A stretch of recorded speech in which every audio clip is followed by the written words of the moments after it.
இன்றைக்கி பார்த்தீங்கன்னா காவல்துறை வந்து மக்களுக்காக எதுவும் செய்கிறதில்ல. அதுவும் குறிப்பாக வந்து பணக்காரருக்கு தான் வந்து அவங்க வந்து சப்போர்ட் பண்ணுறாங்களே தவிர, ஏழை மக்களுக்கு வந்து காவல்துறை சப்போர்ட் பண்ணுறதில்ல.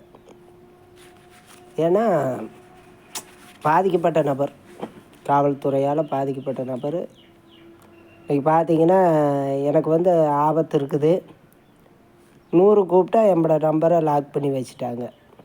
இது வந்து தப்பான செயல். என்னை கூப்பிடு அப்படின்னு நம்பர் கொடுக்குறாங்க, ஆனால் அவங்கள கூப்பிட்டா எடுக்கிறது இல்லை.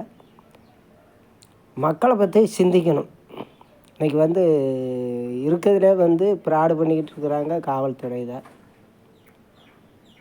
இது வந்து மனசுக்கு வேதனையாக இருக்குதுங்க. இன்றைக்கி பார்த்திங்கன்னா கவர்மெண்ட்டே மிக மோசமான நிலைக்கு தள்ளப்பட்டுக்கிட்டு இருக்குது.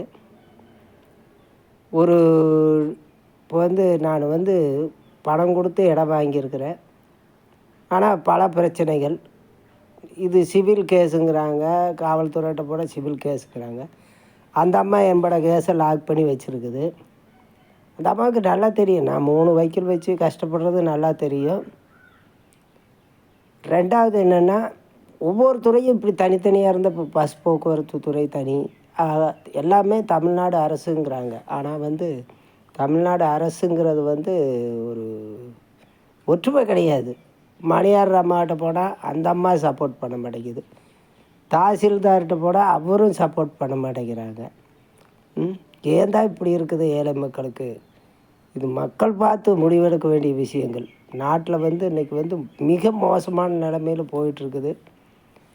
எல்லா மக்களும் ஓட்டு போட்ட அனைத்து மக்களை வந்து முதலமைச்சரை வந்து ஸ்டாலின் அவரை வந்து பதவி விலக கோரி அங்கங்கே தமிழ்நாடு பூரா போராட்டம் பண்ணணும். அதுக்கு தான் ஒரே விடிவு காலம், இந்த போராட்டம் தான் இனி விடிவு காலம். இந்த எனக்கு வந்திருக்க பிரச்சனை வந்து சாதாரண பிரச்சனை இல்லைங்க. ஏன்னா ஒரு காவல்துறையே இப்படி மோசமாக போயிட்டுருக்குது. அவங்கள வந்து பெருமையாக பேசக்கூடாது.